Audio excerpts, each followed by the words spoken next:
Part 1. You should answer the questions as you listen because you will not hear the recording a second time. First, you have another chance to look at questions 1 to 7.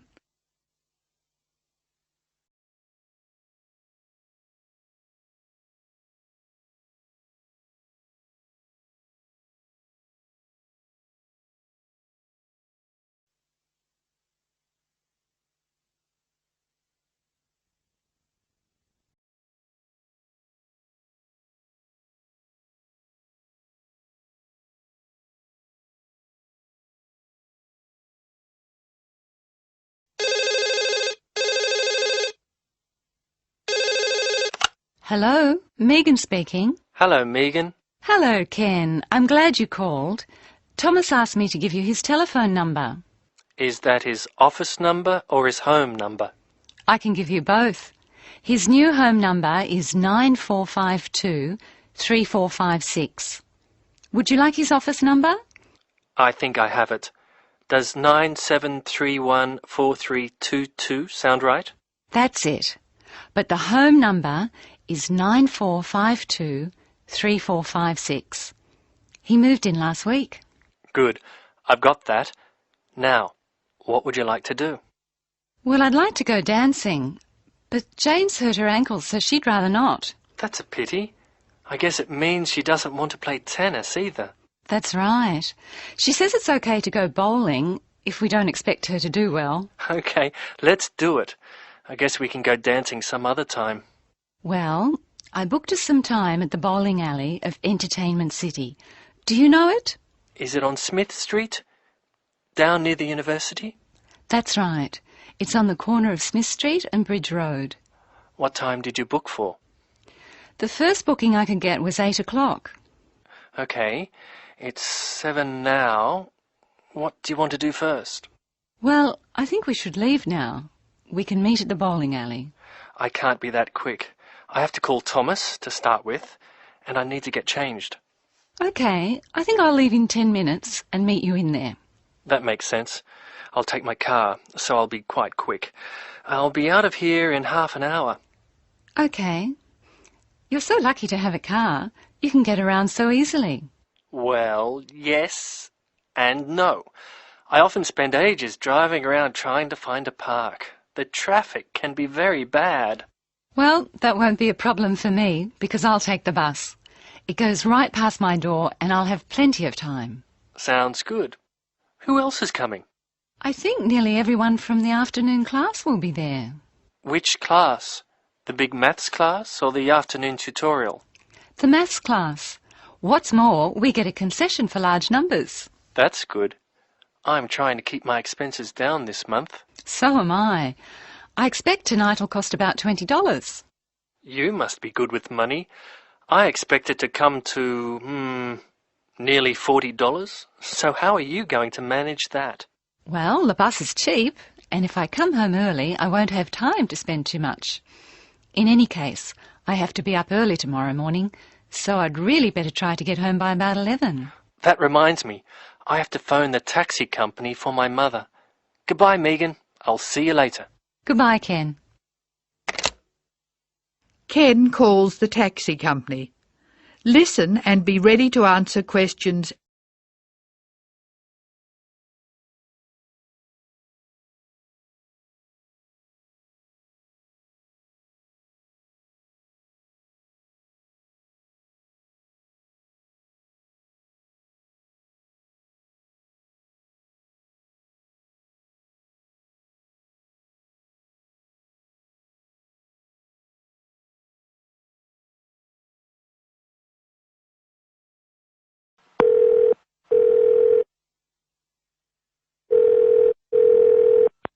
Thank you for calling Acme Cabs. Please follow the instructions on the tape. If you wish to order a cab now, press 1. If you have placed an order previously, press 2. If you wish to make an advance order, press 3. Please be ready to tell us your street number and name. If you wish to speak to the radio room supervisor, press 4. If you want to inquire about lost property, press 5. If you want to order a taxi equipped to carry wheelchairs, press 6. Your call is very important. Please stay on the line for the next available order taker.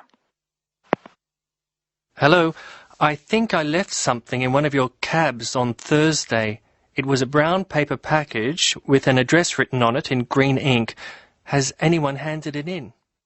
That is the end of part 1. You now have half a minute to check your answers.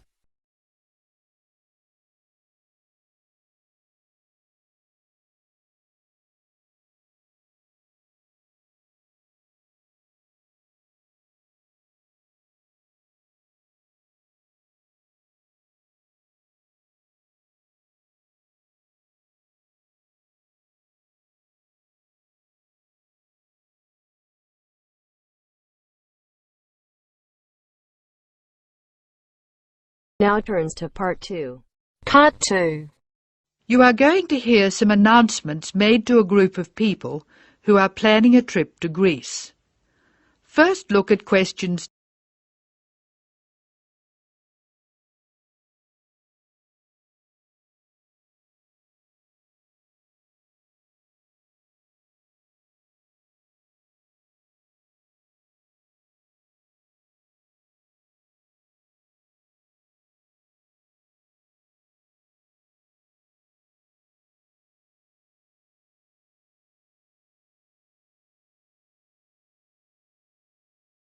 Good morning, everyone. I'm getting very excited about this trip to Greece, and I'm sure you are too. As you know, we didn't have all the details at our last meeting, but I can give them to you now. We'll leave London Gatwick Airport on British Airways next Wednesday. Please be sure to be at the airport by 6:30. I know it's early, but our departure time is 8:25 a.m.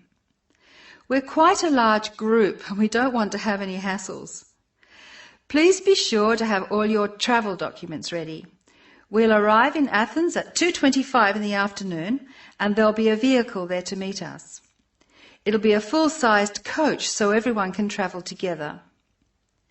We'll spend 3 full days in our hotel in Athens, although we're only being charged for 2 nights accommodation, which is good news.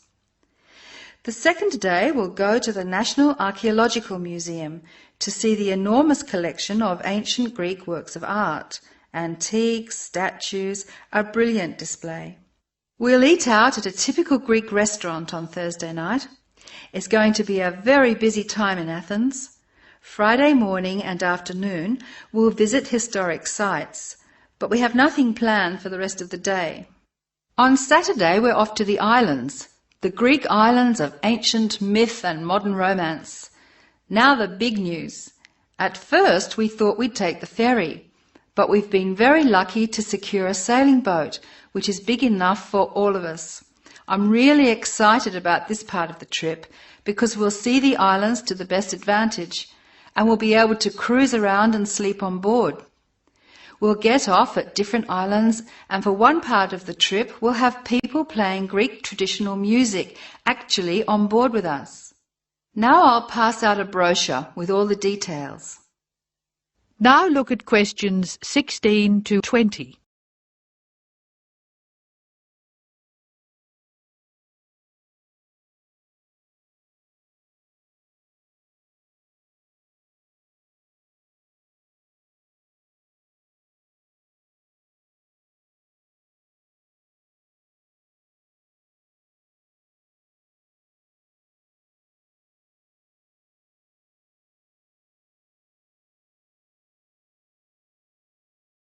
A lot of work has gone into organising this tour, and I'd like to thank in particular the travel agent who got us a really good deal, and the people at the British Museum who offered us such good advice. Trips like this only happen because of the hard work of really expert people. As you know, we have planned a gathering for when we return. I have a list of things which the committee would like you to bring to the party.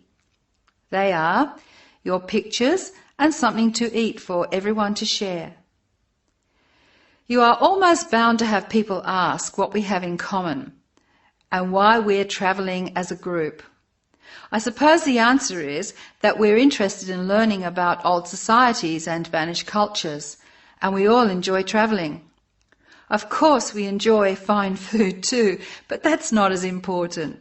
Oh, I nearly forgot the last piece of information. You'll see there are labels which I have passed around for you to put on all your luggage. Could you fill them in, please? On the top line, please write Greek tour, and on the lower line, write in block letters, I mean uppercase, the letters AA and the number 3. That's AA3. We need to have these labels clearly displayed to help the baggage handlers keep our luggage together on the different parts of our trip, so please don't take them off. That is the end of part 2. You now have half a minute to check your answers.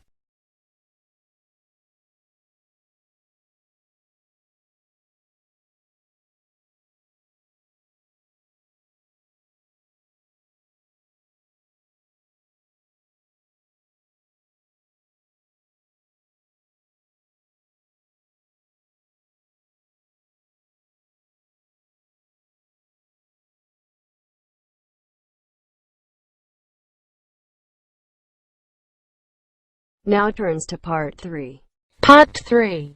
You are going to hear Dr. Joanna Robinson, the course director of a language learning centre, answering questions from reporters from the student newspaper. First, look at questions 21 to 26.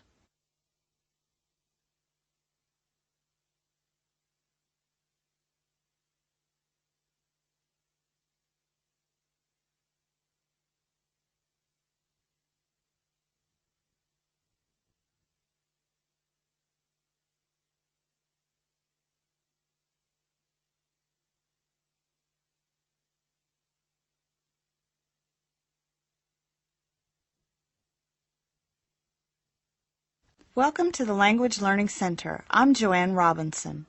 You must be the reporters from the Examiner. Please come in and sit down. Hello, Dr. Robinson. Yes, we're from the Examiner. I'm Cheryl Perkins and this is Don Klim. May I start with a question? Did this college really start with Brazilian students? It did. The Language Learning Center was founded in 1985 to look after a group of students from Brazil who wanted to study here. Those 20 students soon grew to 60, and as you can imagine, we had severe accommodation problems. Somebody said you were in the old amenities block, right near the engineering school. They have a good memory. Yes, we were there because the university hadn't believed we would expand so quickly. The problem wasn't solved until we moved into these new premises in Bancroft House in 1987. When did you start taking students from other countries? About 1990. We now have students from 13 different countries enrolled, and we expect a large group from Turkey next month. Yes, we've noticed a lot more advertisements for Turkish restaurants in our advertising section. Well, 40% of our students come from Turkey, by far the largest single national group, and I believe there's been an influx to the rest of the university. There are a lot of Turkish students studying hospitality. Do you offer anything special to the students? Yes, we do. There are several things which make us rather different from other language schools. English is certainly not restricted to English for academic purposes here. Sometimes we have extra classes for students who have particular courses in mind. And we have just said goodbye to a group of 30 Indonesian students who were preparing for a university course in agriculture. They came to us for English for farming, and they were with us for a long time. We miss them. How long do students usually stay at the Language Learning Center? It varies, so I'll talk about the average.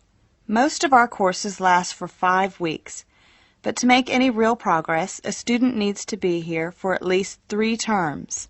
That's 15 weeks. The students do better if they have a little time to settle in at the beginning of the course, and we offer an orientation course that lasts a week. Most students take it. It helps them to settle down, and it gives us plenty of time to test them and place them at the right level. How many people are in each class? We sometimes go up to 18, but our average class size is 14 students, and some classes have as few as 7 participants. It depends on the needs of the group. You were saying that you miss your students when they go. How do you attract students? I mean, how do they hear about the Language Learning Center in the first place? We're included in the university advertising and marketing, and we have our own website. The thing which works best for us, though, is word of mouth. Students who leave us often send us their friends. In fact, a student who arrived today was carrying a photograph for me of a former student and his baby. It sounds like a nice place to be. It is. A lot of our students make lasting friendships while they're here. Now look at questions.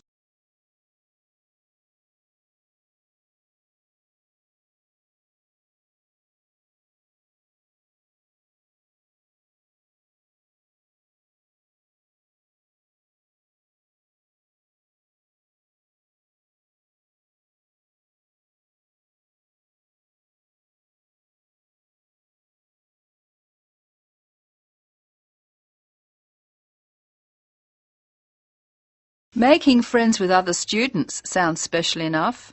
I'd like to emphasize that in the student newspaper. We do try to get our students to be part of the wider university. How do you do that? Do you encourage them to join the sports centre, for instance? Indeed we do. The sports center is always looking for active participants, particularly in soccer. Oh, and something else. You might like to mention that we don't teach just English here. I mean, we're a language center, not an English language center. You may learn Spanish, Mandarin, and Russian here, and we can sometimes offer other languages. This means we can have some students who are native speakers of those languages as conversation partners for English-speaking students. Who can do these courses? At this stage, any native speaker of English. What about the people who are learning English? Can they do a non-English language course? At this time, only if they've almost finished their English language course. You see, we try very hard to involve students who are native speakers of English as conversation leaders, and we encourage our students to join groups on the campus. For instance, if they enjoy music, there is an active jazz group available to everyone, and that's a lot of fun. On the other hand, elementary students can't go to the drama group. Their English just isn't ready for that sort of activity. But the university choir welcomes all the singers it can find. They often do large productions that need a lot of voices. I imagine the special conversation groups are open to all your students. I wish they were. I'm sorry to say they're a special service we provide for elementary students only. Is there anything else I can tell you? I'd be really pleased if you could write about the courses we offer in foreign languages. I think our readers will be very interested in that. Thank you for your time, Dr. Robinson. Yes, thank you very much. Goodbye. Thank you for giving me the opportunity to talk about the center. It's always good to let the rest of the students at the university know what goes on in our classrooms and outside them. After all, many of our students leave us and then study for degrees in various disciplines on this campus. That is the end of part 3. You now have half a minute to check your answers.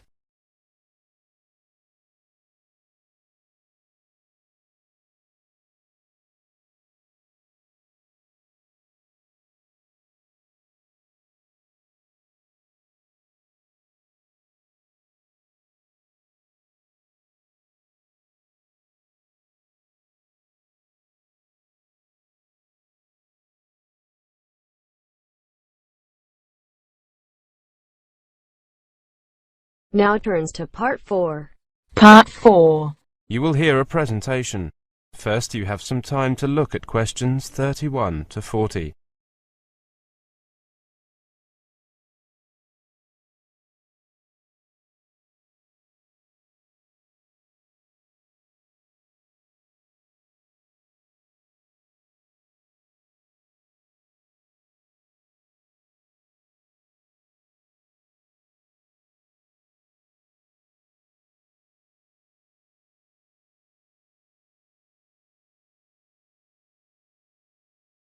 Now listen carefully and answer questions 31 to 40.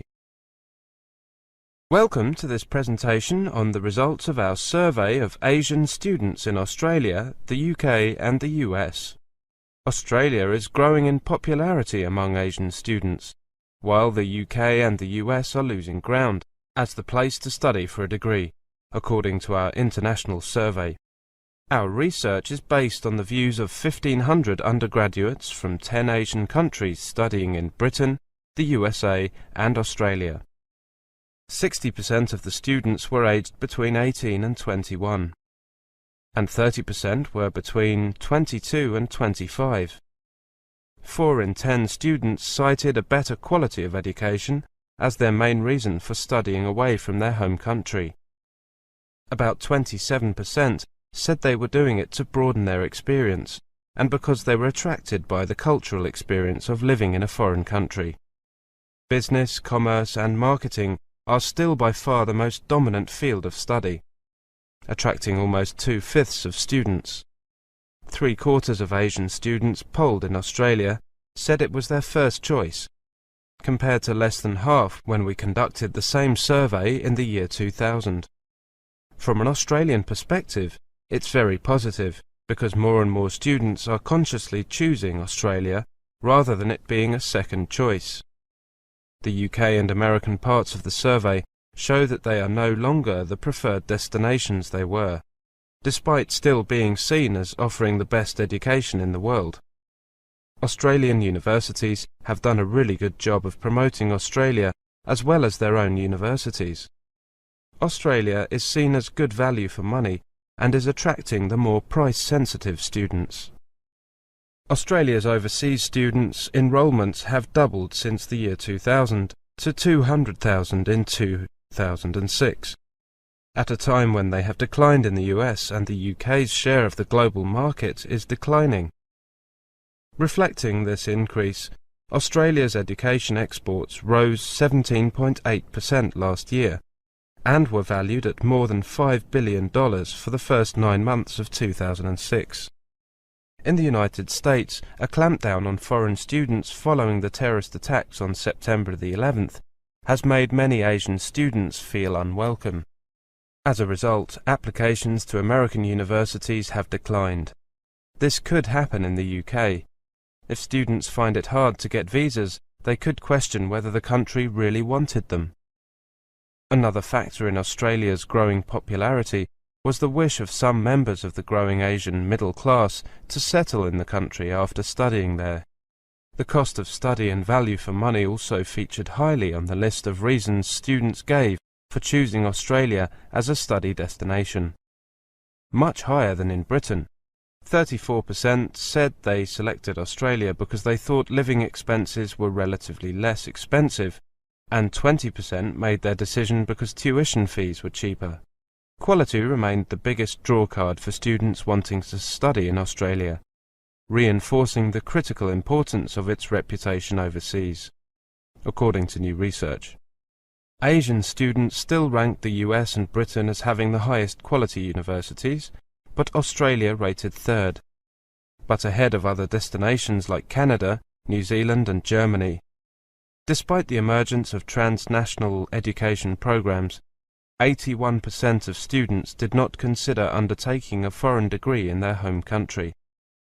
It seems that the concern that these programs are going to diminish the number of foreign students is a bit premature.